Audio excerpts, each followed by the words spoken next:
May I have your attention? I'm Professor Jerry Phillipson from the Department of Communication, and it's my distinct pleasure to welcome you today to the 12th Annual Scheidel Lecturer.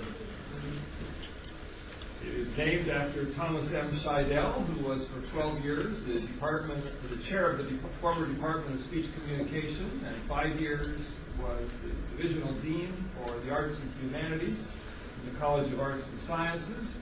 And upon the occasion of his retirement from active professorship, his colleagues created, in his honor and appreciation of his service, this annual faculty lecture. One of the most important acts of Professor Scheidel in his time as department chair was to hire Dr. Malcom Parks. And about that we can say a great deal. That was in 1978, and Mac and I joined the University of Washington in that same year. So we have been colleagues here for many years. I think we're including our 31st year together. And he has been an always interesting and always formidable colleague. You can read some of his life, work, and miracles in this. And so I'm not going to give a further recitation of them. I will mention a couple of things. He is the recipient of the Knower Award, which is an award given for an article in the field of communication that has an enduring impact. And Mac has had, and that was quite a while ago, and he had an important impact then, and he continues to have a very important impact on research in communication and the social sciences more broadly.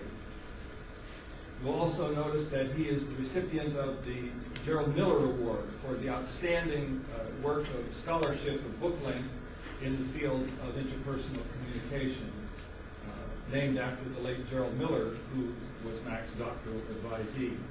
So this is not only a great distinction for him and for us to be the winner of that award, but it's also nice that he receives it with the name of his former teacher. When we came into the program, our doctoral program had some bad reviews. And one of Mac's assignments was to see that that situation was corrected.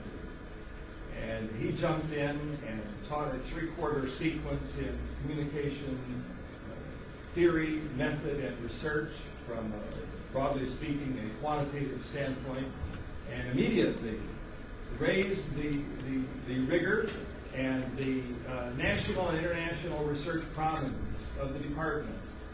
I say immediately, over a couple of years. That's pretty quick in academic calendar time. And established himself as a rigorous and constructive teacher and scholar and facilitator of other scholars. And he played a crucial role in elevating and solidifying that program. He's trained many very fine doctoral students as well as master's students and as well as undergraduate researchers. One of his doctoral advisees received an award a few years ago, and we congratulated him in a special ceremony right in this room. And this a man who was a professor at UWT and who had received the university's Distinguished Teaching Award that year.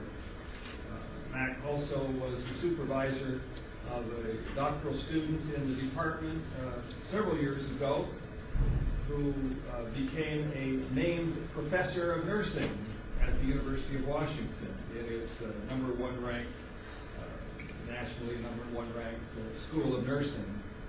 And it's just the tip of the iceberg in terms of some local impact, but you can see that his impact is in the discipline, but also in much wider. I've appreciated Mac over the years. As I said in my intro, somewhat facetiously, a formidable colleague. If you're in a faculty meeting, he has a principled point of view. He is not embarrassed to be a person speaking in behalf of academic rigor. And at the same time, he's always a constructive person when giving counsel as to how the university should function, how the department should function, and occasionally gives some of that counsel to his colleagues personally, and certainly to a few generations of undergraduate and graduate students. So I think not only does he now receive another honor as the Scheidel lecturer, but he honors us by his appearance here today, and he will be speaking to us on a topic that is based on research that he began, I believe, as a graduate student and has sustained over all these years, constantly elevating it, constantly expanding it, adapting it to new societal circumstances, new theoretical and methodological developments. I've been asked to announce that this is being taped. You might not see that. You might not know it. But it is. And so please join me in welcoming our colleague, Mac Marks. Make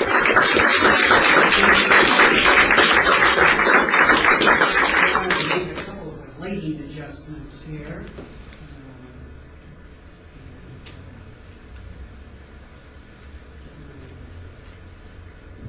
Slides back. Oh.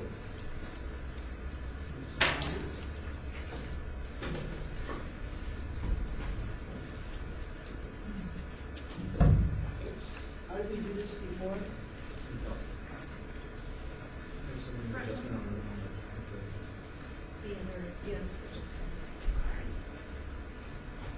I haven't used console before, so I thought there was too, but the person who made the adjustment before that worked left, and so I think I'm just going to plunge us into semi-darkness, which is perhaps better than talking. We need to give us a romantic. That's good. That's what we hope for. So thank you very much. Thank you, Jerry. Thank you for coming. This is an honor. I remember Tom Scheidel well, and he was a valuable member of this department, and still is an abiding influence on many of us. The place I'd like to start today is with more thank yous, actually. But before I come to that, let me just kind of sketch broadly what I'd like to do today. A talk like this causes one to reflect across a broader time scale than just the most recent project. And so I'd like to talk about kind of my larger body of work, and it's grown rather organically, hence my image, and I call it generally by the term social contextual theory. And there are a couple of branches that I'm not going to talk about today. I have a series of studies on online relationships and networks, and in fact I've discovered that for many people when you say social networks today, they immediately click to Facebook or to MySpace or to Twitter, and that's what they think about. And of course online networks are really quite important, but they're only the tip of what we mean by a larger term of social networks. I've also in recent years become increasingly interested in the application of social network thinking to health contexts, and I'm delighted my colleague Jeff Harris from Public Health is here. But I'm not going to talk about that work today. I'm going to try to talk instead about the development of theory underneath all of that drives it kind of this main branch of the tree. I can't possibly talk about every piece of that, and so I'm going to focus on three vignettes, or three leaves, if you will. One on how people start relationships and what a social contextual theory might say that we didn't know before. And secondly, the continuing role and intertwining of social networks and the development of any one particular relationship that people have. And when I say relationship here, I mean personal relationships, work relationships, friendships, romantic relationships of all kinds.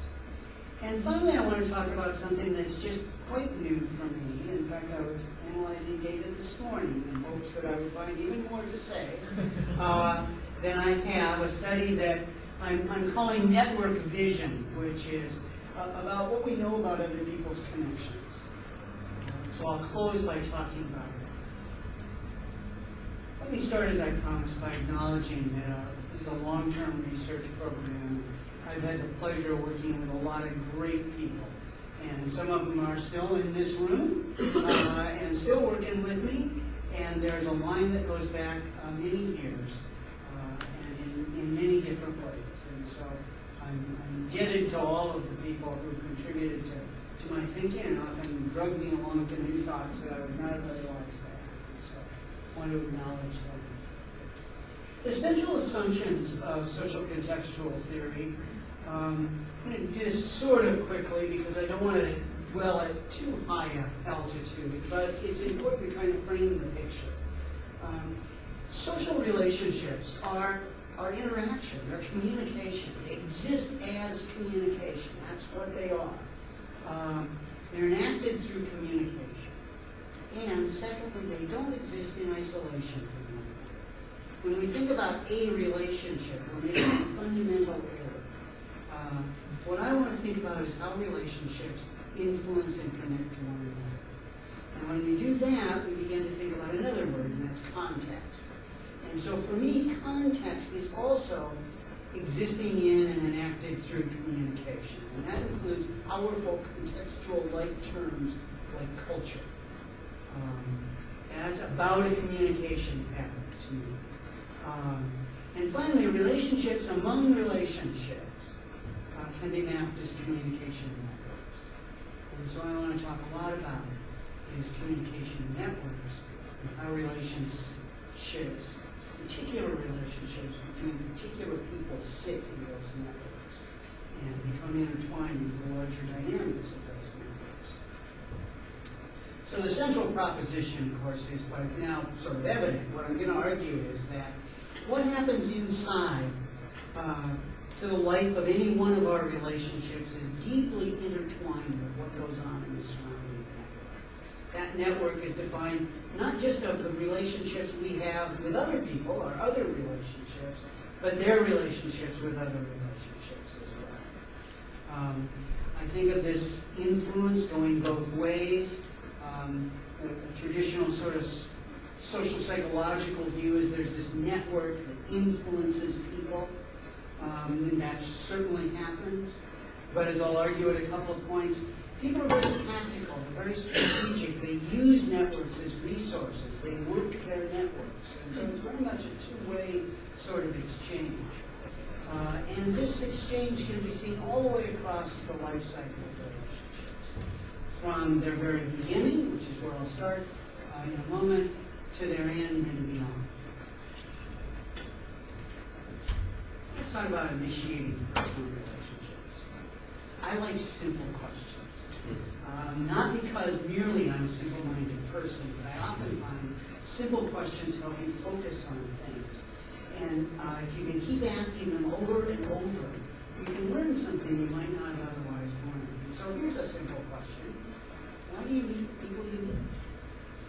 And why do some of those meetings sort of result in relationships and others do not? Well, we have some standard answers to this. Here's one. It's a standard cultural answer. The reason you're with your husband or wife or romantic partner, and I'm going to talk about those kinds of relationships, romantic relationships, but we could easily talk about a whole set of other kinds of relationships, is because of a divine influence. It was fate. And of course, in Western culture, we have Cupid. But you know, Cupid is, there are Cupid-like creatures kicking around in lots of cultures in the world. Here's the Hindu version. This fine god doesn't have his own wings, but he has his own bird.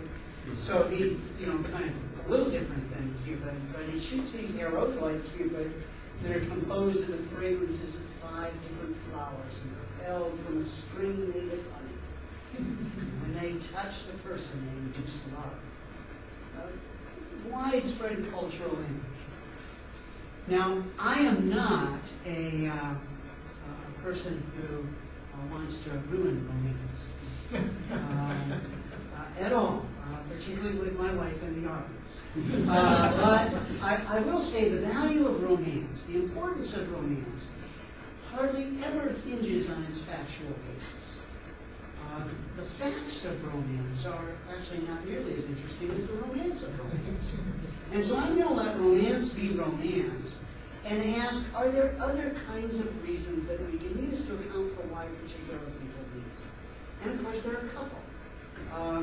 If you study in the social sciences, particularly in social psychology or sociology or even communication, by the way, when things don't go well, this is the guy who did it. The sort of the bad tutor. Here's a reason. Here's a sort of a scientific reason that we meet because we kind of bump into each other. We crash into each other, to use the image from a recent movie. And so the people you meet are the people who are closest to you in physical space. It's sort of a Brownian image of why you meet the people you meet. This is taught in almost every introductory social psychology book and has been for half a century or more. And the problem with it is, it's not a very good explanation. Students, I always encourage people to read the original studies. Because when you go back in this area and look at the original studies done in the 1930s, 40s, and 50s, you find they're actually sort of problematic. The typical study is a study of marriage licenses. And so what you do is you go in and you look at people applying for marriage licenses. And you look at the man's address and the woman's address. And you then calculate how many blocks they are apart. Today, of course, we can Google map that and really save a lot of work on the research side. And basically what these studies found was that the preponderance of people marrying lived within like 20 blocks of each other. There were very few people who didn't live within a fairly short distance of one another, hence proximity. The problem was that proximity is very hard to calculate for some cases, and so the researchers would throw them out. So in Clark's well-cited 1952 study, he threw out 35% of the cases where people lived in different cities. Did this have a little effect on the finding? Just possibly. So some of the legacy studies aren't very good. But more importantly, this principle can't account for why you meet some people rather than others within the same geographic radius. So it sort of loses steam at a finer grain. But we have another principle that we use, the principle of homogamy, or similarity. And so, particularly in sociology, we imagine people belonging in relatively fixed demographic categories. Religion, ethnicity, education, and so on. And so what happens is, and by the way, this is also the model of Match.com and eHarmony and so on. It's a matching model. The people who get together are the ones who match along a great number of criteria, and different theories have different criteria, but basically what we're doing is we're just sort of layering people, and then the people who get together are sort of the ones with the most matches. The problem with that is that, first of all, actual similarities have never been a very powerful predictor.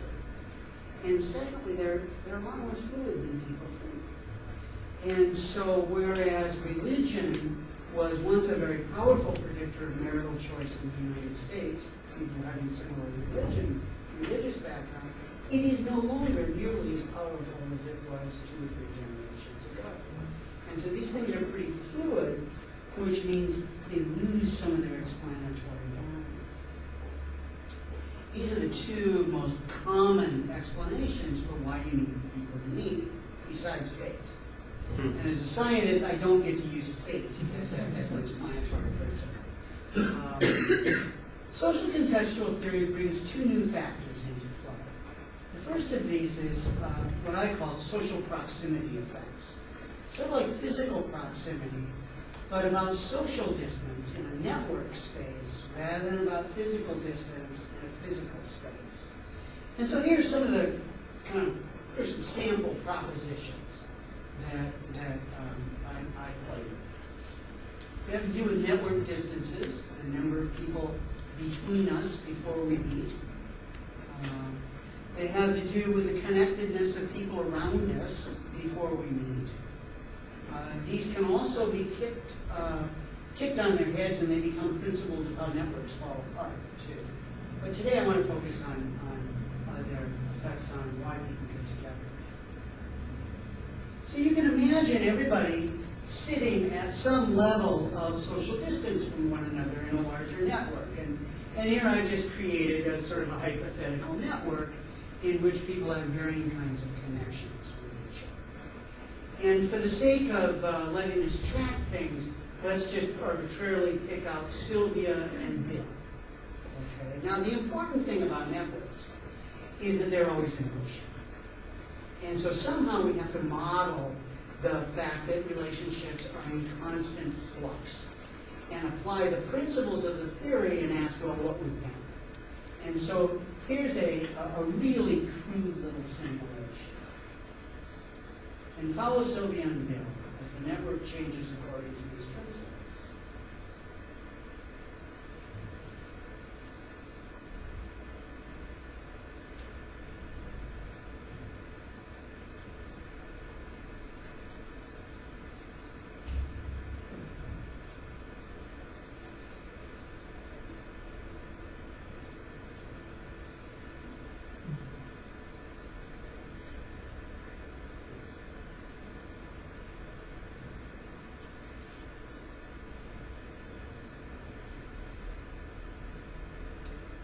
So I like to call this the story of how Sylvia met.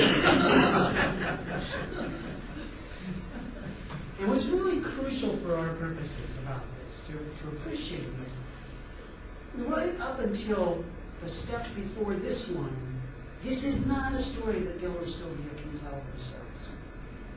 So if you believe that the only accounts of how people get together are the ones they themselves can provide, you are blinded to all of this stuff that happens before people become proximal within a social network. And yet, put this way, if we sort of take the social network film and wind it backwards and then let it flow forward again, you can see Bill and Sylvia moving closer and closer in space.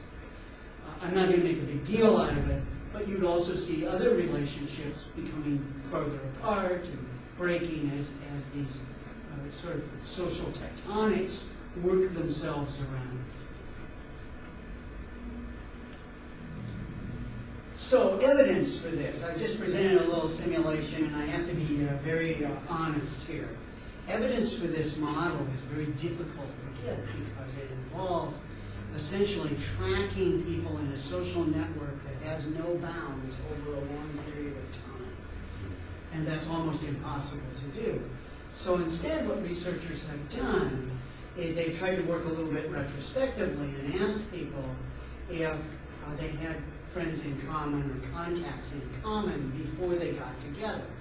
And so there's a very large and very nice little study done in the Netherlands in which the researchers looked at people who were married and cohabitating and asked them, well, did you have one or more friends in common before you yourselves met for the first time? And nearly a majority said they did. And that's common friends. That's not just friends who know one another. In our studies, and I'll say a little bit more about these studies in a moment, we asked the question, had they met one member of their partner's network prior to meeting their partner? And we asked that both about friendship pairs and about romantic couples. And we found that, in fact, that was sort of normative that they did. On average, nearly 2/3 of the people had at least one, and usually somewhere between 2 and 3 contacts into the other person's network. And this network was just their these networks that I was studying were just the 12 closest associates. So we were just asking about close family members and friends, and not about all the rest of the people, the casual friends, the work associates, the acquaintances, where there were probably far richer connections between the two networks. And so we think there's some evidence indirectly of social proximity effects. I'm hoping you're sitting there going, yeah, but that's really not very good evidence. Because it's not, actually. And we need to figure out how to get better evidence to test these propositions. And it's just difficult, and hopefully some of you will have ideas that will stimulate us to move forward. So Bill and Sylvia are kind of interesting because they're kind of carried together. It's a sort of a passive effect. But the other thing that I like to look at is active effects in relationship initiation. So network members do stuff. We're all aware of one another, and we're aware of sort of who knows whom to some extent. I'll come back and look at that critically at the end of the talk. And we make comments, we do stuff. And that stuff can help initiate relationships between them. And these are third-party effects. Right? So we did a survey in which we asked young adults about their experiences of being helped by other people or being helpers in the formation of a romantic relationship. And by the way, one of the things our early qualitative work showed us is that we couldn't call this matchmaking. That was really not the right term to use because none of us are matchmakers. It's not a good thing to do. But helper? Yeah, I can help. And so it's just a very different response we got when we started asking, well, did you ever give anybody a little helping hand? Oh, yeah, well, I've done that. Well, what do people do?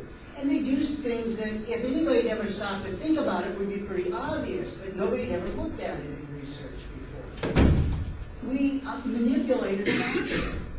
And so, I say good things about one potential partner to another. It's really a great guy. We'll get to know him, we like him. Sometimes we manage negative features. Oh, I know you've heard he's really this way, but, overlook it. And it's only when he's nervous, something like that. And we convey information about how interested people are. The obvious one, of course, is what we call direct initiations. We put people together, either through introductions or blind dates actually are not a very common thing. People are a little bit more subtle about it, but still accomplish the goal of creating introductions. And then a category that's kind of my other category, but we called it direct assists. One real common thing was coaching. So,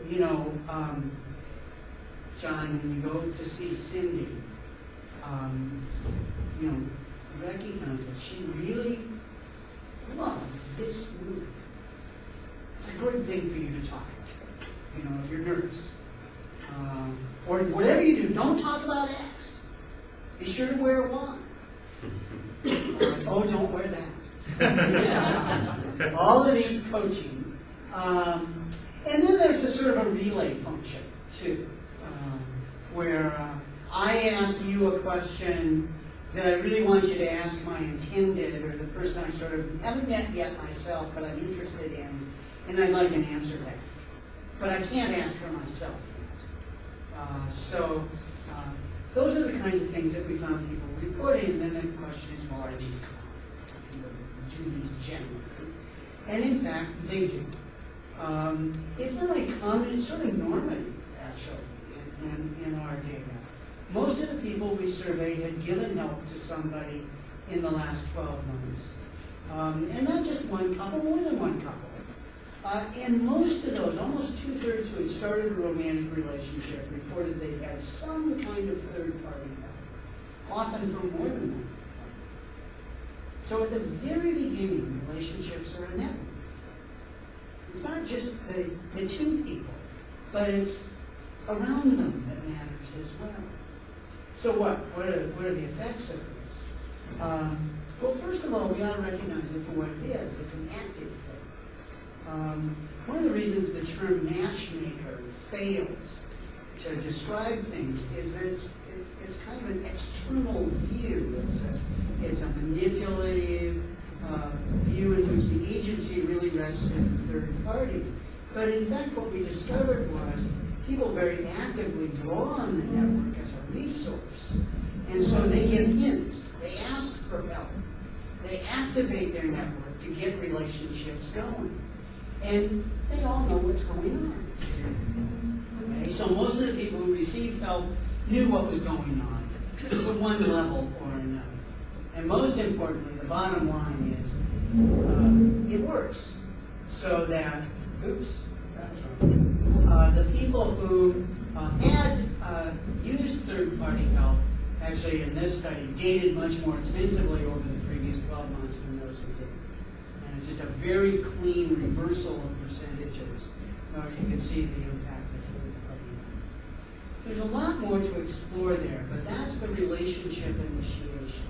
This is a completely different view of relationship initiation than one finds in the contemporary literature on interpersonal relationships, which actually ducks the question of why do you need people? How do you get things started? There's a lot about what you do after you initiate a relationship, not so much about the actual initiation process. So that's one line of research. Now, think of a relationship kind of progressing along and then ask the question a little differently. What happens once people begin to get together? Does the network sort of go away, or does it continue to be an important aspect of their relationship? And this has actually been the center of the research program over the last several years.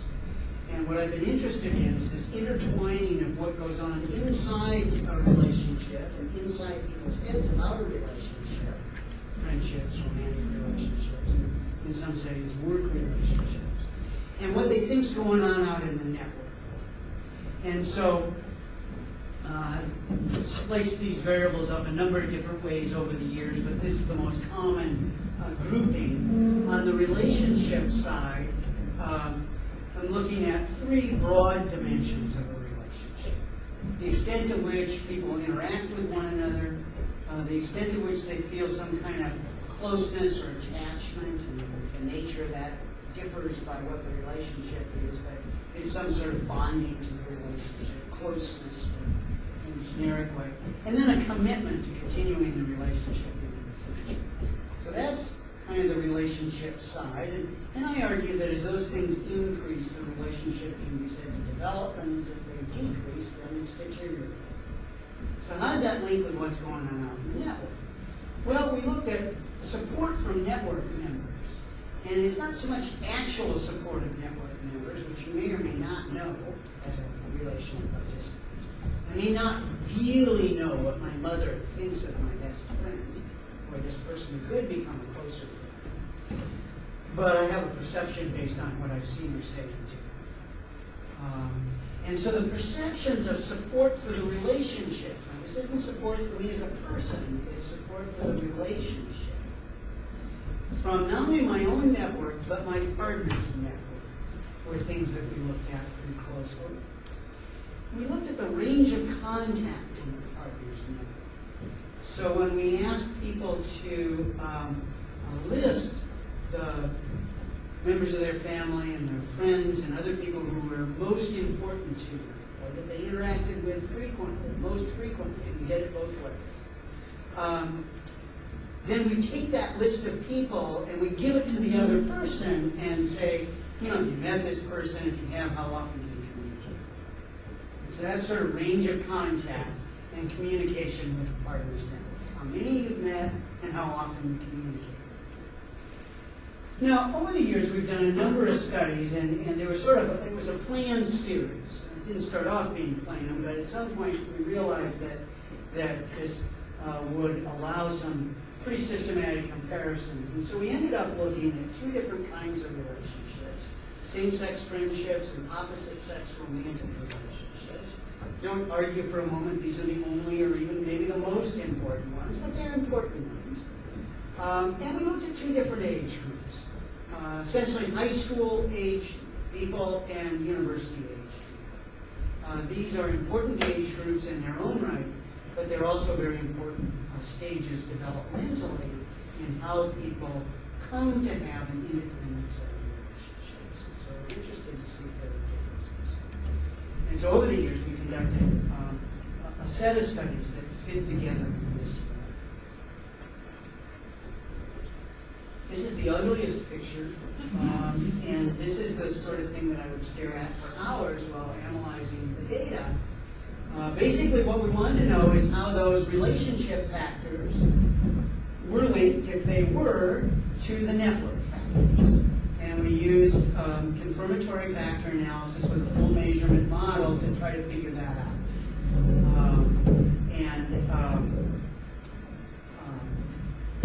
This is sort of what the models look like with all the numbers and the correlated errors when they were allowed and so on. And I've listed some of the criteria for those of you who have high geek interest in things like root mean square errors of approximation.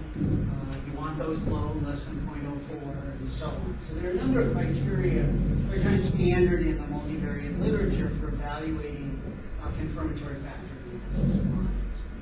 And as you can see by the little note down in the corner, there were a lot of models. This is model number 25 for the romantic relationships. I have no idea how many models I actually looked at. It's in my analysis notes, but I never added it up. Well, that's pretty hard to follow. Thanks to Jason Laramie, an artist I worked with, we came up with this way of displaying the most important information.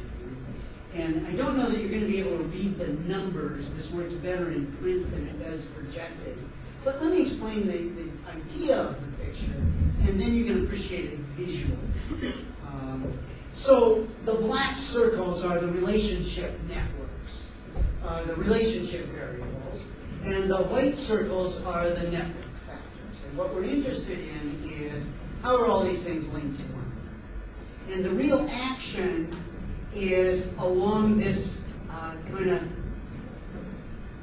mid-Atlantic ridge, if you will, linking the relationship and the network factors. And so if social contextual theory is to be supported, you want to see a lot of linkages there that are statistically significant. And you do. Actually, in this model, which is based on 850 plus relationships that we examined, every relational variable is linked to every network variable at a significant level. So this is our most general model that suggests that, in fact, that proposition about how the insides of relationships, how often you communicate with somebody, how close you feel to them, how committed you are, is very strongly intertwined with what's going on out here in the network, both in terms of its structure and in terms of your perceptions of something. That's the broad model. We also were interested in the robustness of this model, and so we did a number of other analyses. And we found that you get basically the same model across relationships. There isn't a different model for romantic relationships than for same-sex friendships. It's essentially the same model. So there's a robust model. There are a few little differences, but not very many. And don't change the overall linkage between network and relationship. It is common to believe that the genders occupy such different worlds that you need somehow different theories for different genders. But at least in this part of the world, male and female relationships are almost identical. That is, the way network and relationship factors function in female same-sex friendships and the way they function in male same-sex friendships, which is the cleanest comparison. It's not so good to look at the male side and the female side of a heterosexual or opposite-sex relationship for reasons I can explain and question if you'd like. But these are kind of the purer comparisons. And again, there are a few small differences, but there doesn't seem to be a clear pattern to them. So the model seems to hold up across gendered relationships as well. One of the places where we did find some interesting differences, and again, please don't try to digest the numbers. Just work visually, and you'll get the idea as far as I think it's worth taking here today. The adolescent relationships, these are the high school age people, and the young adults, the university age people. The young adults are simply more interconnected. That is, what goes on inside their relationship is much more closely attuned to what's going on in the network. And we really don't know why that is. There are a couple things that you might kind of play with. One of the places where there's the biggest difference is with the amount of communication with a partner. In adolescent relationships, that's linked to things, but it's not so tightly linked to things. It's linked up to the network, but it's not so closely linked to commitment. And this is good, by the way, there's a good practical lesson for parents here who want to get rid of the undesirable boyfriend or girlfriend. And if your strategy is to deny access, so prevent them from getting together, it doesn't work because their level of commitment to the relationship doesn't have much to do with how often they see each other. That's not going to work. The other thing that's sort of worth noting is that for all of the limits and constrictions we feel as young adults and later on as adults, we have a lot of freedom that high school age students do not have. We have a lot more control over our schedule. We have more resources to move around. And that means that our choice of who we spend time with is much more in our own hands. So that's one sort of path of explanation. Another is a little stranger, and I'll just throw this out without a lot of dwelling on it. You know, we always imagine that we have these pictures of relationships that come together kind of in our heads and are fairly coherent. How did that happen? Were they always coherent? Did closeness and communication and commitment always go closely together? Well, maybe developmentally they haven't always gone closely together. Maybe we have to assemble our ideas over time of what constitutes a coherent relationship, whether it be a close friendship or a romantic relationship. And of course, this is the age when a lot of that might happen. So we might just be looking at a developmental difference and not a situational difference. So a lot more to play around with. We've also messed with some more fine-grained models where we look at a lot more categories of relationship development in more detail and a lot more characteristics of the network where we try to get out at whether people have overlapping memberships, whether their networks communicate with each other and know each other and so on. And again, even in those models, we get pretty strong linkages between network and relationship factors, even when you move into a finer grained analysis. So there's quite a lot more we could say about these individual models, and it's all sort of laid out in the book that Jerry mentioned, Personal Relationships and Personal Networks. Today what I wanted to do is kind of sketch the big picture of that series of studies. And now let me close that series by talking about a couple of the explanatory principles that are drawn to help account for what we observe. And I wouldn't say either of these are blindingly original, okay? But they're very useful. One is relational sense-making. I started my career looking at how people reduce uncertainty and came around to the view that we don't just reduce uncertainty, we manage it in a fairly complex set of ways. And our connections with network members really are important sense-making tools for us in relationships. We learn from network members all kinds of information about our partners. We get their interpretations, we get their ideas, they share history.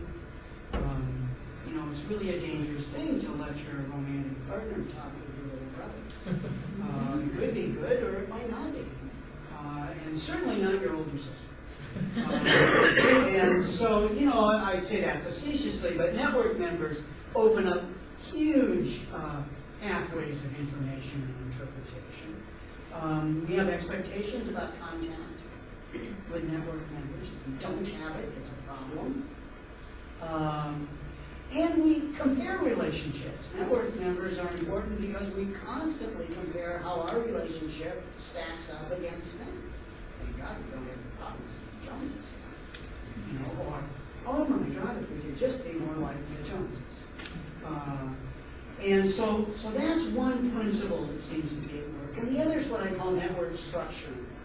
The structures of those networks, particularly as I said in the initiation phase, but really throughout the life cycle, influence who you get to have contact with. It regulates your access to alternative partners. It gives you access to resources or reduces it. And it may regulate your access to the other person, as in the parent shutting off access to the budding friend who just happens to not be a very good influence in their eyes. So these explanatory principles are ones that we found to be useful in explaining behavior in a wide variety of relationships across the relationship life. Let me turn to the third thing I'd like to talk about and come at it from a kind of a very different angle.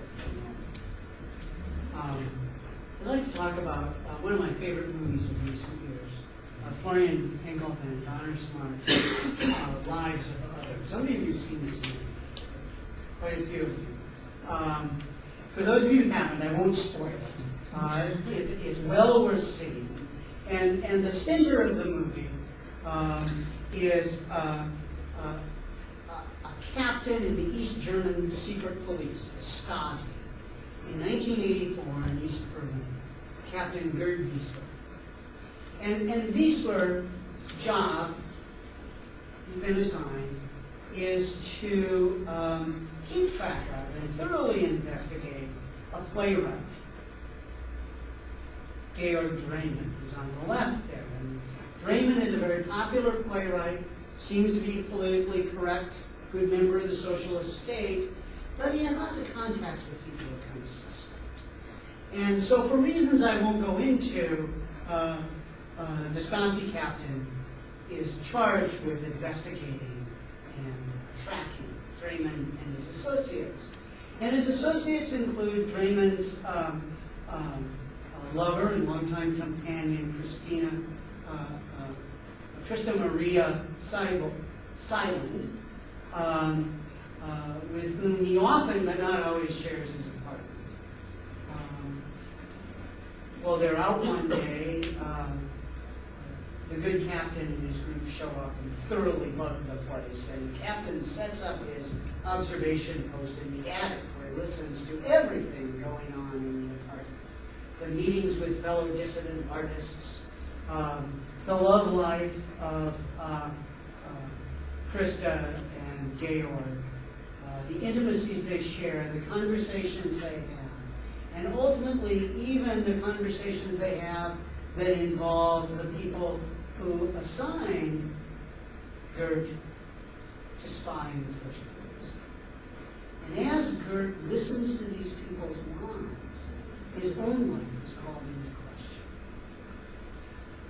He starts as a zealous, disciplined, even ruthless agent of the state, and he ends up being incredibly sympathetic towards these people and really changed by them. And I won't say how.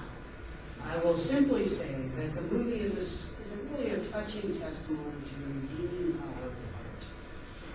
For our purposes, though, it's the mechanism of the redemption that's interesting. And the mechanism of the redemption is his understanding of the lives of others, what he gets to hear, what he gets to experience vicariously, what he learns by looking into other people's lives.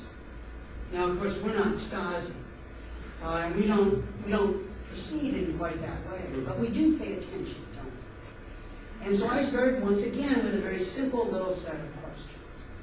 Well, do we know who our friends' friends are? How accurate is our knowledge of others' social contacts? What factors influence the level of accuracy we have about other people's Well, to begin to address this question, along with Colin and Megan Desmond, who's not here, and John, who is here, we looked at 162 pairs of acquaintances, friends, and close friends. And we tried to get a good variation for reasons that will become apparent. Most of them, these are college-age people. It's a first study. Thanks to the department's generosity, I had all the money to pay subjects, but we didn't have a lot, and so we had to do with what we could. People came in pairs. We had them complete scales, looking at how close their relationship was. We asked them to list up to 10 close friends, and then indicate which of their close friends knew them, and how well they knew them. And then we asked them to do this. We said, okay, how would the other person, the person you came with, fill out the friendship list? Who would that person list as close friends? And then we got them back together and we compared those lists and derived a measure of accuracy. And right now, by the way, this is sort of really hot off the presses. It was very exploratory analysis I want to talk about today. So there's a lot of things I want to tweak and rethink and question about how I measured stuff and created variables. But we got an accuracy measure, which is basically the percentage of friends that were correctly guessed. A really simple measure. And then we had them still working in a pair estimate the extent to which the people in A's network knew the people in B's network and vice versa. So let's talk a little bit about what we found. How accurately can we guess our friends? And the answer was not very accurate, actually. This graph shows that it really did range from 0 to 100%, and everywhere in between. This is one of the flattest curves I've seen in my data collecting. For those of you who are numbers fans, the kurtosis is reported at minus nearly 1.0, which is a really stuck down distribution. The mean was about 42%, and only about a third of the people got more than 50% of their friends. So there's a lot of variation. Well, that immediately begs the question, well, how do you account for that? Why is there so much variation? So let's look at that. Before we do, though, let me kind of answer the so what question. Who cares? And it's actually not hard to think of good reasons why this kind of network vision, as I call it, would be important. One is that knowing other people's social contacts may serve a protective function against the spread of disease. So if I know what people in my network are most likely to be risky, I can do social distancing, it's called, more effectively than if I don't. And stay away from it. And particularly now that we're reading and learning a lot about swine flu, this has a particular resonance, but it's always kind of true. Second, it makes it easier to influence each other. This is where communication scholars were very interested in how people influence each other. Knowing other people's contacts and who they talk to is an important resource if you want to influence those people. It's also an important resource to gain access to other resources, information, help, social support. If you have a good idea of where those things lie in your network, beyond the people closest to you, you're simply going to have more resources to draw on. This is one of my favorite and most tantalizing findings. I wish I had done these studies, and I didn't, but I want to just really underscore their importance. Wright and Paolini and a number of others have looked at the effects on prejudice of discovering that your friends have friends in an outgroup. So in Paolini's study, what she looked at is Protestants and Catholics in Northern Ireland. And she asked questions like, well, do you know a member of the outgroup? Protestant if you're Catholic and vice versa. And do any of your friends know anyone? And the people whose friends knew people in the outgroup were less prejudiced than those whose friends didn't. And so discovering that, having more of a network vision about who your friends are connected to, may be an important tool for combating prejudice. In addition, it may enhance our sense of belonging in our community, sense of community. And finally, as we saw in the Stasi captain's experience, it can be personally transferred. So there are a lot of good reasons to wonder what it is that makes people accurate, why that might be important. So let's look at the previous research. For all of this hyping, you think I'd have a whole history of studies to draw on here, and it's shocking to me. There are only like a half a dozen studies in history that really looked at this question, as far as I can tell. I'm a pretty thorough lit searcher when I want to be. And, it's just striking that there hasn't been a lot of attention, and when there has been attention, it's usually been in very bounded environments, like a research lab, so a 25-person research lab, or within an academic department. So always a very bounded kind of environment. And within that environment, there are three things that are talked about. One is centrality. So if you're more central in the network, that is, if you are connected to more people, then you'll be more accurate. Now, centrality has a number of technical meanings in network analysis that I won't go into, but it's just basically, in broad strokes, your level of contact with other people. And the more you've got that, the more people you have contact with, the more central you are in the network, and presumably the more accurate you will be in guessing their connections. And that's true. Not the most powerful predictor, but it's a good one. Second is formal power. Sociologists in particular have reasoned that those in positions of formal power should have surveillance abilities and information abilities that reveal to them more about other people's social connections than we poor bottom dwellers, on the lower end of the highway. Problem with that one is they're completely inconsistent findings in the and even when it does work, it doesn't tend to be a very powerful. And then finally, people have looked at some personality factors. It's been hypothesized that if you have a high need for affiliation, you'll be more attuned to other people's friendship. If you have a high need for achievement, you'll be interested in who works together on tasks. And if you're just generally an extroverted person, you'll pay more attention to other people. Okay? And there's some kind of mixed findings from those personality factors. Like most personality factors, they don't turn out to be very powerful predictors.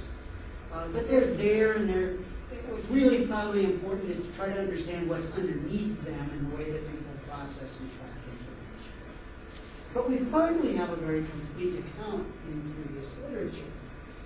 So, in the sort of micro-network approach that I took, we decided to look at some other things. First, gender, just because, well, there's a general stereotype that women are more attuned to social relationships, pay more attention, and so on, and so maybe they would generally be more accurate than men. And then a whole set of things that deal with the structure of that micro-network.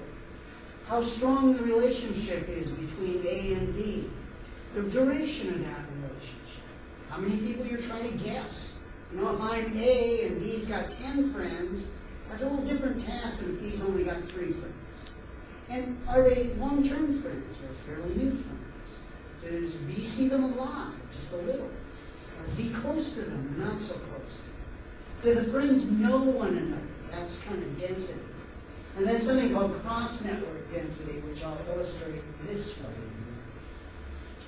So here's the strength of the relationship between A and B. Then we have density, which is basically how each person's friends are linked together, if they are. And then cross-network density. Do B's friends know A's friends? I only drew a couple of these in because it was getting to be a pretty busy picture, but they're different things. So in the preliminary data analysis, which is now aged gracefully for several days, we found more what doesn't predict. So gender, complete failure, doesn't predict.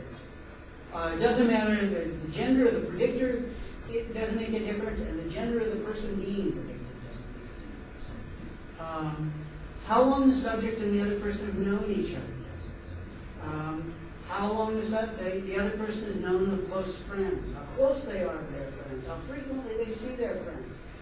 How densely interconnected the friends were. I really thought this one was going to work because you'd think that would be an easier task. So if I'm predicting a group of people who all know one another, that would be a little easier than somebody who has a very disparate, loosely coupled friendship. Didn't turn out to make a difference. How many close friends the subject and the other person have in common, the overlaps in their neighborhood. Doesn't matter. Helps you predict that one person, but not all the others, because there are relatively few overlaps. So what does predict? Well, here's my nice little regression model. I'll just walk through it for those of you who are not numbers folks. Visually, I think it kind of conveys that the target over here is accuracy. The three things that do a good job of predicting together predict about half the variance in accuracy. Cross-network density. You're more accurate when your friends know the friends of the person you're trying to do. That's like centrality in the other. This is sort of an obvious, but it's nice to have it confirmed. The overall strength of the relationship. The closer you are to a person, the more likely it is you're going to be able to predict who his or her close associates are. And finally, there's a negative predictor, the size of the other person's networks. If they have a little larger network, it's somewhat more difficult. Now, as I say, this is all very exploratory, and we're just getting started. There's a lot more I want to do with these data, and I won't sort of read through it. I'll just sort of say a couple more general things. Generally, we need to develop better methods to somehow assess unbound social networks, ones that aren't constrained in a particular time or place. And I think I have some methods that work, but they still have pretty strong limits on it. I want to identify more individual and structural predictors of accuracy, and then link those accuracy differences to differences in outcome, like community belonging, civil involvement, health outcomes, risk outcomes, and so on. All those things in my list of why is it important to think about network vision. Okay, so in sum, the research program that I've been toiling away tries to provide some new explanations for why people meet and machine. It tries to account for the development and deterioration of personal relationships over time. And in doing so, may have implications for a wide range of things, from attitude change to health. In some of the projects I'm not talking about, I actually address those applications. More generally, I like to think of this work as providing a perspective of how we think about social networks. So when we think from a network perspective, it gives us a way of connecting seemingly distant events to ourselves. They're no longer so distant if we can think of a network on how we sit and relevance. And perhaps most importantly, it reminds us of something we often say but forget to believe. And that is that communication matters. It has an effect which is persistent and ripples out into a social system and has influences that we can never imagine. Sometimes those ripple back to us in ways that surprise us, but often not. They just keep going and going and going. And with that, I think I'll just say thank you and stop.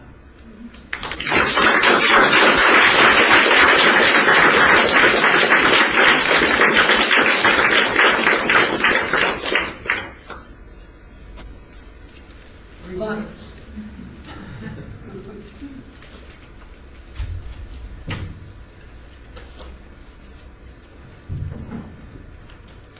Sure. I want to maybe pitch something about the future direction, but I want to go back to the studies you wish you had done for just a second. Studies I wish I had done. Yeah, you mentioned the studies Yeah. on prejudice. You mentioned, and now were those were cross-sectional studies? So Yes. Okay. Well, I think that it seems like the direction you're going logically leads to causal study along these lines, which is to say, just to take one example, you could design a study where people go through the same procedure you just described, but then at the end they reveal to each other their networks and deliberately design such that they're being revealed that, you know, one person has contact with members of an out group, and actually then following up at some point in the future to see if that contact developed or if attitudes change. It seems like that's just beautifully set up to go there. It is actually, and the term network vision is part of a pair of terms that I've been playing around with. I just came to the vision one first. The companion, its twin, is what I call network reach, which is exactly the kind of study that you just described. Could you, by revealing information in a natural network and then tracking the effect, see this work in a more powerful way? Wow. Is this a tool for influencing people that can be used more or less deliberately and influence people? Now, of course, having said that, you know, we can use that same model to influence people for things that aren't quite so positive. So, for example, just to pick one, there is literature that shows that among early adolescents, the probability of taking up smoking is linked to the probability of having smokers in their social network. And so if you did a network reach study that discovered who was also smoking in that network, you might just add other things. One area where we have played around a little bit with this is with sexual disclosures and disclosures of drug and alcohol use on MySpace, where we've been interested in, and we have, this is sort of nascent. I mean, we've looked at another aspect, but we wonder, my colleague and I who do this kind of work, if being able to surf across hundreds of profiles of similarly aged people who reveal behavior as a sort of network factor that normalizes that behavior. And there's some media theories that suggest there's sort of a normalization effect that occurs. But I'd argue that that's not a media effect. It's ultimately as well a social network effect. So there's a lot to be done.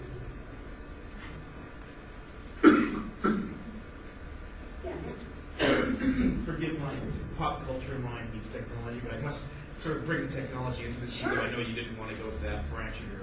No, I'm happy to now, though. Okay, so the question is, you know, I've got the newlywed game, and then the tipping point going through my head, and even adultery as I'm thinking about network vision and clarification. It is why we like you.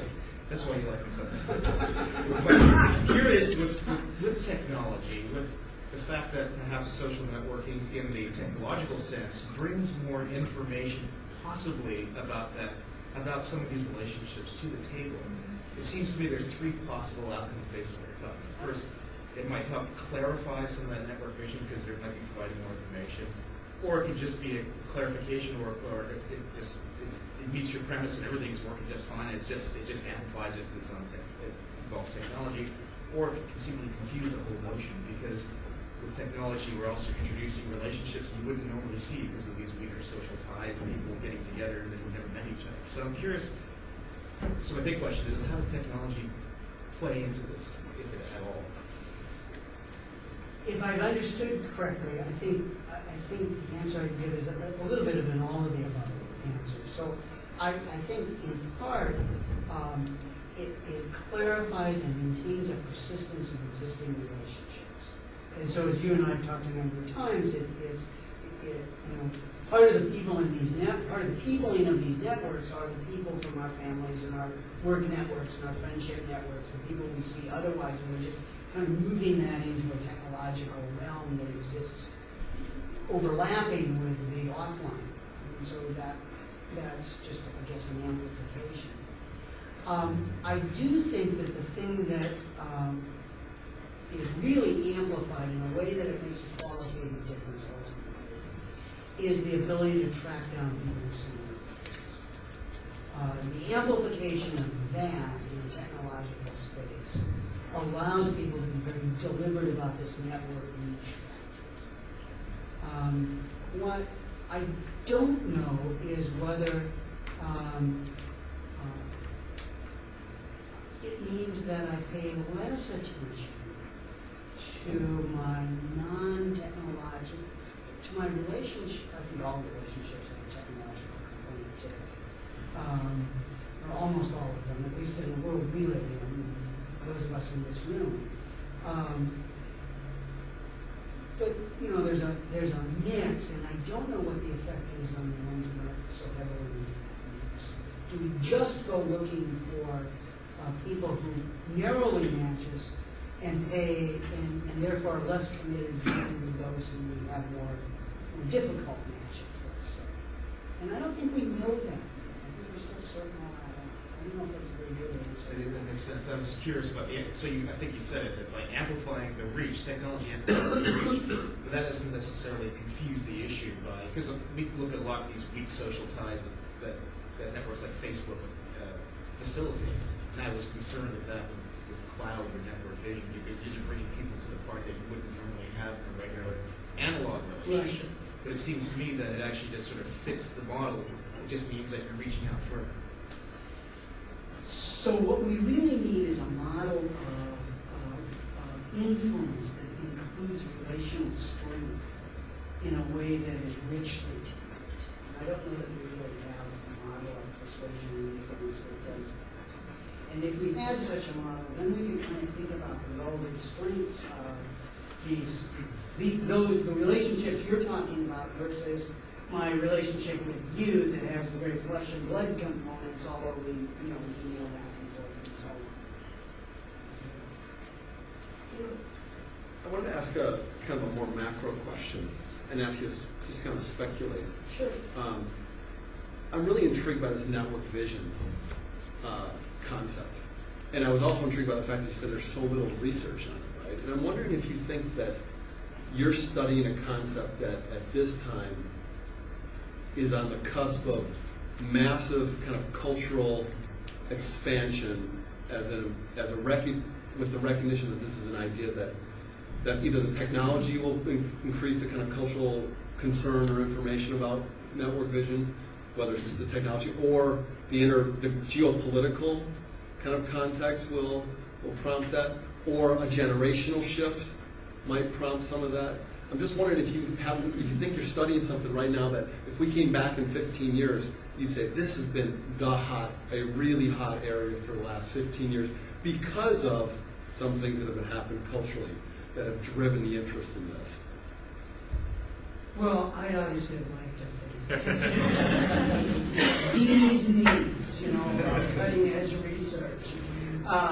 I think actually one reason it hasn't gotten more traction is it's really hard to study.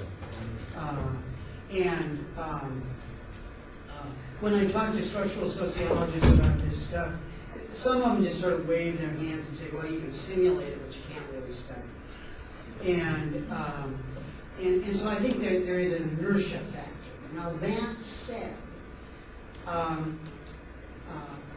I would argue the window is maybe not 15 years, but maybe 150 years.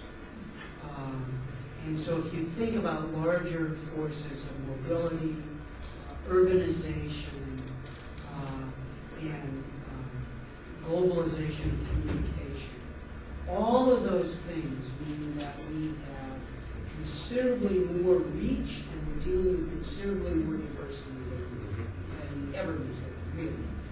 And in that sense, then you can't count on your network vision like you used to. You have to kind of keep looking and looking and looking because it keeps changing. And so I think it's becoming more important because the picture out there of social structure is changing at a historically increasing rate. And I think that would be my answer. And I put all of those things in. Technology, and technology writ large as both transportation and communication technology. And then all of the geopolitical things that come with it, including large-scale diaspora, social mixing, and social media. Has there been any research that's been able to do use methodology that's other than kind of self-reports has there been anybody, like, has been able to follow around these individuals, or? There have been some attempts to do it. The problem is that at base, what you're interested in is what somebody knows about somebody else. And so that has to be a self-report, or what they think they know about somebody else. But there have been studies in which they've used things like email tracking or telephone logs to indicate who's actually had contact with you. The problem is that except the things you can track about communication, but not the things you can't track. And so it really is a conundrum. And you know, the kind of experiment that you really like to be able to do would be completely unethical. You just can't take 1,000 people and set them out in an isolated community, randomly select a group of 1,000 people and let them live together for a while and see what happens, tracking them every day. That's not the reality. Television show like that? Yeah, it's called East Germany. Likely. You know, actually, I will say that in thinking about some of this, I actually have thought about unethical studies, not because I want to do an unethical study, but because what I like to do is think clearly about the sort of data I would like to have. And then recognizing that I can't have it, then back up and think about what's an ethical way to get it? What are the limits of data? What does technology allow that you might not be able to otherwise get? So they're now just on the cusp of technologies that will allow us to, in pretty compact form, track where people are and who they talk to, recognizing faces or using RFID tags. You could get quite a lot more social structures. So, you know, this is one of those areas where I think a lot of what's going to happen in the next 20 years is going to be driven by measurement. So David went kind of macro. I'm going to go super micro. So one of the questions that I had as you were talking was what happens to some of these things with different age groups. So I was particularly interested in the age difference one, and I'd be interested to see what happens when people get older than that. But it looked like on that age difference slide that you had that the contacting partners, the range of contacting partners network fell out of the model for the adolescents. And I was wondering why. Yeah, that just seemed interesting to me. I don't know. We could have no significant relationships with anything. So let me go back to that one. Yeah.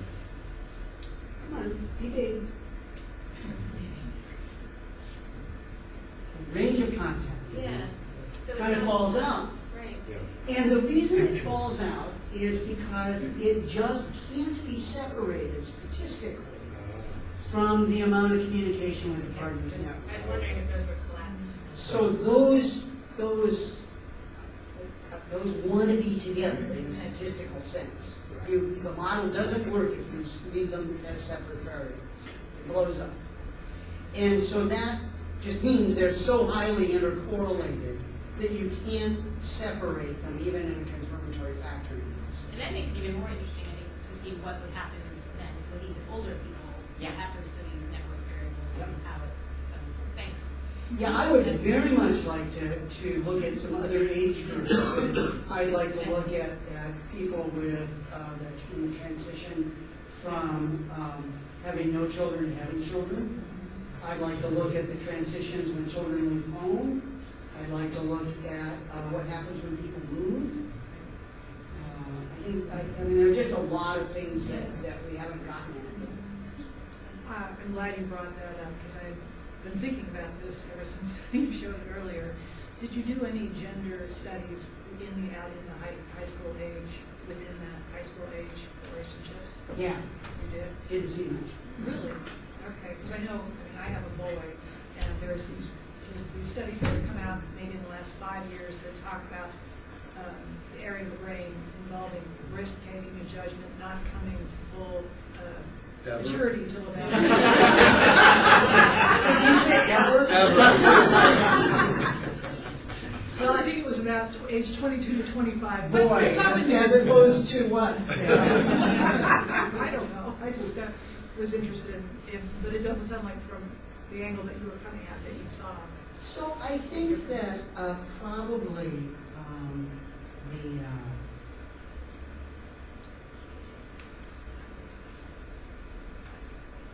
so I think let's assume there are some systematic gender differences in risk-taking in adolescence, and I don't have any reason to disagree with that view. It's just not necessarily the case they would connect here. Right. It's hard for me to get a rationale. Sure. Now, one thing we did look at was back in the initiation studies, when we asked people about helping. One of the questions we asked was, what was your relationship with the person who helped? And so we sort of could triangulate.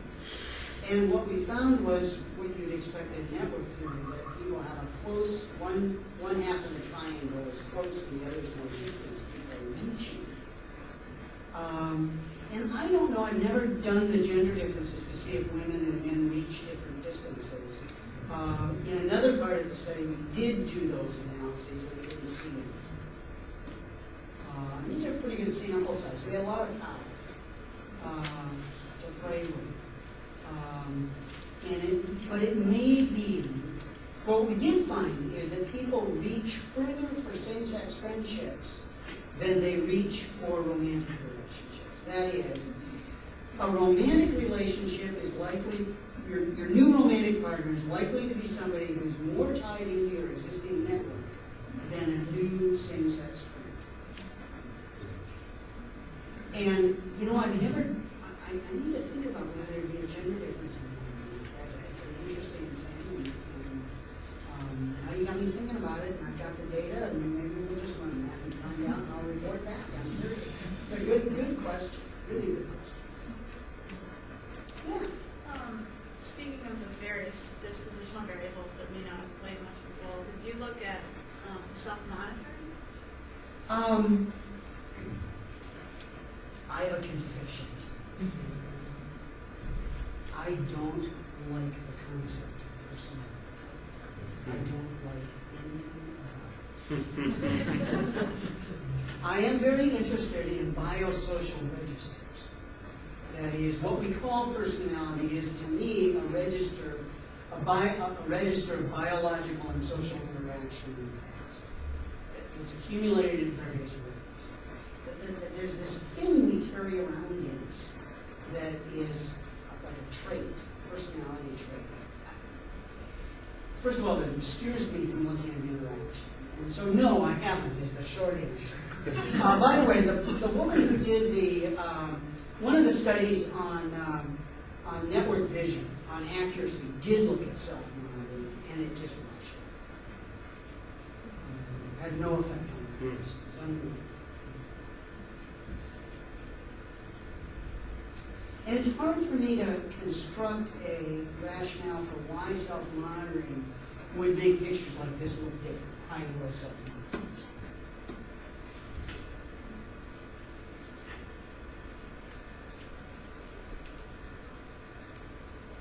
Other questions, comments? Yeah. I'm just thinking back to sort of inconclusive, sort of flat acrylic data set of people in their current range of abilities or inabilities to predict close friends, network members. And so I think you said that some network density didn't help you at all predicting that. And I'm wondering how far your measures were able to probe network density if you have people who have, say, 2 or 3 radically different networks with whom they maintain close contact. And I don't know if that would be captured. No, I think you're absolutely right. I think there's more going on below the surface that I haven't analyzed yet. But one of the things that we do have data on is which particular people were correctly identified or not. And so that will allow us to create another monster data file, in which we disaggregate it down to the network individual level. But when we can look at the accuracy of predicting individual people and their density within some local subset.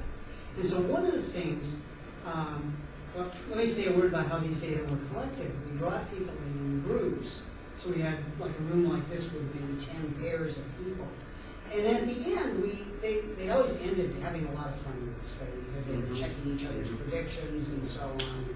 And so I would just casually ask, well, how'd you do? And then you'd get sort of their account for how they did things. And I didn't record this because they were tired at this point and I didn't know how much weight to put on it. But one of the things they talked about was things like this. Well, I did great with the friends here at school, but I didn't know any of her high school friends. Or, oh, I missed all those friends when they worked at such and such a place. We work here now, of course we know that. And so I'm sure there are lots of little local densities that are really matter a lot. So the complexity or instability of a person's network might be predictive of how well someone can predict it, right? How much of the network is hidden from them because they don't share the same history. Yeah, and so usually density is thought of as a very kind of continuous variable. And what you were pointing towards, and I would also agree with, is there are probably local densities that really matter. In the same way that I'm pulling out some specialized kinds of density from the traditional concept of centrality in information. So yeah, I think there are local things that really matter.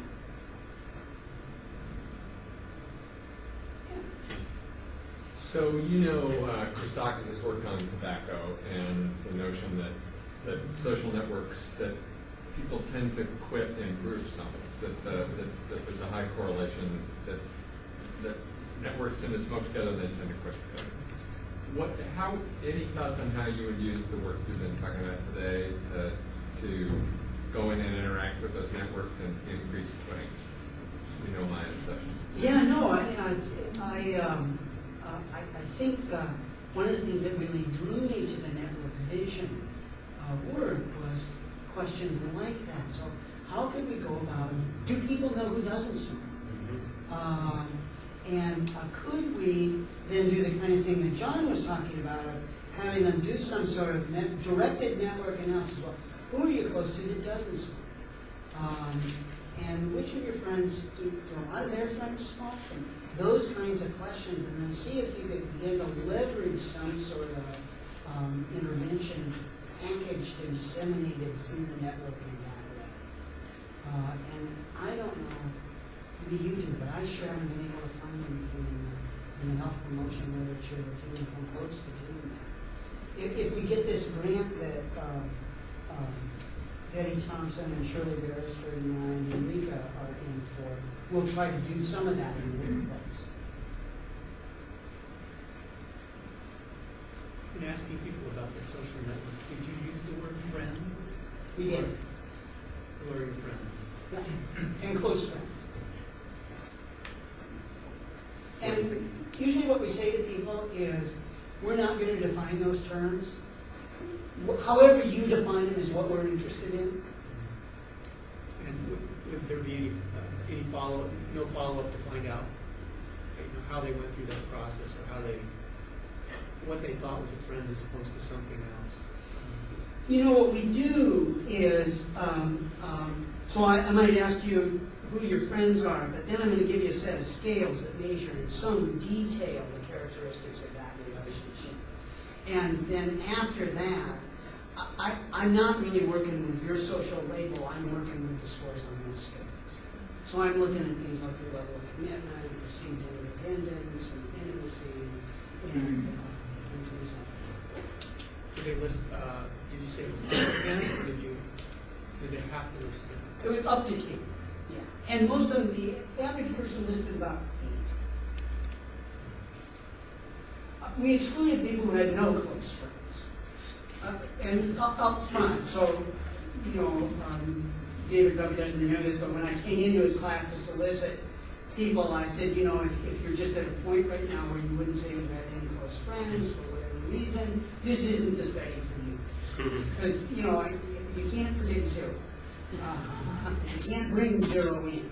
But I think people range from 2 to 10 with a strong skew towards the high.